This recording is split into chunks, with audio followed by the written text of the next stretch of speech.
Hi, I'm Vijay Lakshmi Jamwal. I have done my PhD from ACSIR and the work was carried out in CSIR IIIM under the guidance of Dr. Sumit G. Gandhi. The title of my PhD was Changes in Metabolite Metabolic Pathway Genes and Associated Microflora During Development of Coleus forscoli. Plants are known to produce several secondary metabolites. These secondary metabolites are not required for the development of plant, but they play important role in the survival of plant in an ecosystem. These secondary metabolites play important role in defense as attractant for pollinators, protection from UV radiations, interaction from microbes, and protection from heavy metals. Plant secondary metabolites have been used by human as dyes, fragrances, insecticides, uh, drugs, etc.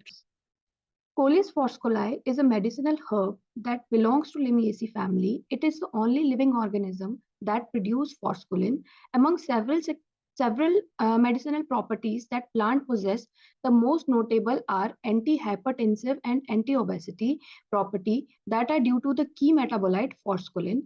Objective of the study are spatial and temporal profiling of secondary metabolites in Coleus forscoli, transcriptome sequencing and analysis for identification of secondary metabolic pathway genes in Coleus forscoli, rhizosphere metagenomics during different stages of plant development, as well as isolation and characterization of endophyte from different tissues of Coleus. Different phytochemicals were quantified at different developmental stages in different tissues of Coleus forscoli. Also, the key metabolite forscolin was quantified in different developmental stages of Coleus forscoli and observed that the 90-day-old plant is metabolically more active. Forscolin content was also highest at 90-day-old Coleus forscoli plant. Thus, Illumina NGS transcriptome of leaf, stem, and root tissue of 90-day-old Coleus forscoli plant was carried out in order to identify different metabolic pathway genes as well as to get an idea of differential gene expression with correlation to the metabolite content in respective tissues. Stem transcriptome sequencing was done for the first time.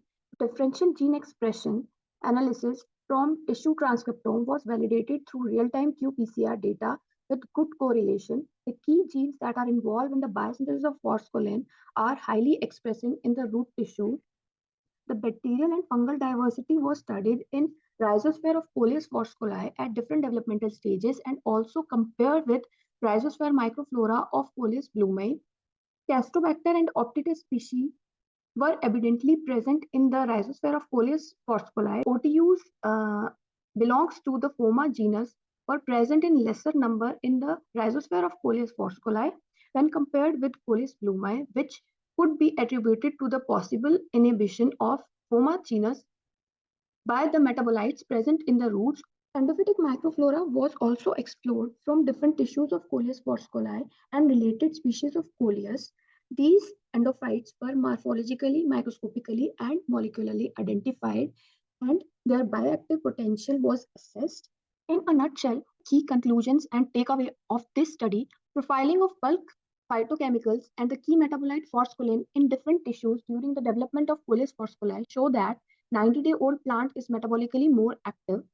Transcriptome sequencing from different tissues help in enrichment of existing transcriptome resources as well as to identify and differential gene expression of metabolic pathway genes. Rhizosphere metagenome studies suggest that there may be an interplay between Coleus plant and their surrounding microflora. Plant metabolism may impact as well as be impacted by the rhizosphere microflora. Endophyte isolated from Coleus species exhibit plant growth promotion activity as well as other bioactivities and may be further explored for development of microbial consortia aiding plant growth or bioactivity guided fractionation and isolation of natural products. Last, I would like to acknowledge few people without whom this PhD would not be completed. I would like to thank my supervisor for giving me opportunity to work under his mentorship. This opportunity helped me to grow as a researcher. His constant support, advice, and assurance give me the confidence to complete my PhD productively. I would like to thank my DAC members for their valuable suggestions during DAC meetings. Director Sir for providing me the opportunity to work in this esteemed institute with all the latest facilities. Asha ma'am, Shashank sir, and Amit sir for helping me in some of the experiments that are performed in their labs. My seniors for teaching me the basics of research in my initial days of CSI IIIM. My lab mates for their constant support during Jai Hind, Jai Bharat.